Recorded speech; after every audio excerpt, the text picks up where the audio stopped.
నమస్తే, నేను శ్రీకాంత్ శర్మ. సెప్టెంబర్ 10 బుధవారము 3 విశేషాలు ఉన్నటువంటి రోజు ఈరోజు. ఈరోజు తప్పకుండా నేను చెప్పినట్టుగా ఆచరించండి. భగవద్ అనుగ్రహానికి పాత్రులవుతారు. సెప్టెంబర్ 10 బుధవారం భాద్రపద బహుళ తదియ. మొదటిది ఉండ్రాళ్ళ తదియ. ఈ రోజున గణపతి ఆరాధన చేసి గణపతికి ఉండ్రాళ్లను నివేదనగా చేసి ఒక బ్రహ్మచారిని పూజించి ఆ బ్రహ్మచారులకు 21 ఉండ్రాళ్లను వాయనంగా సమర్పించాలి. ఇలా చేస్తే గణపతి అనుగ్రహం అపారంగా లభిస్తుంది. ఉండ్రాళ్లను బ్రహ్మచారికి ఇవ్వడమే కాకుండా ఇంటిల్లిపాది ప్రసాదాలుగా స్వీకరించాలి. ఉండ్రాళ్ళ తదియ రోజు చాలా విశేషమైనటువంటిది.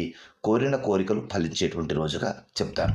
ధర్మంగా ఉండాలి కోరికలు, పిచ్చి పిచ్చి కోరికలు కోరుకోకూడదు. రెండవది సంకటహర చతుర్థి. భాద్రపద మాసంలో వచ్చేటువంటి సంకటహర చతుర్థి చాలా విశేషమైనటువంటిది. దీనిని విఘ్నరాజ సంకటహర చతుర్థి అంటారు. ఈ రోజున సూర్యాస్తమయంలో గణపతిని ఆరాధన చేసి గణపతికి ఈ రోజున ఉండ్రాళ్లను నివేదనంగా సమర్పించాలి.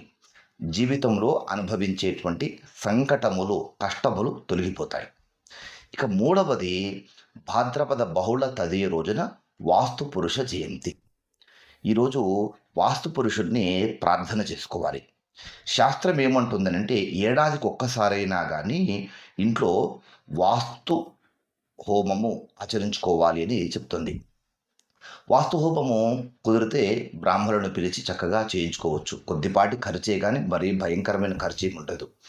ఒకవేళ అలా చేసుకోలేకపోయినా కానీ ఈ రోజున ఇంటి యజమాని కానీ ఆ ఇంటి యజమానురాలు కానీ ఇంట్లో ఈశాన్య మూలలో దీపారాధన చేసి ఇప్పుడు స్క్రీన్ మీద కనిపించేటువంటి ఈ శ్లోకాన్ని ఒక 10 సార్లు చదువుకోండి.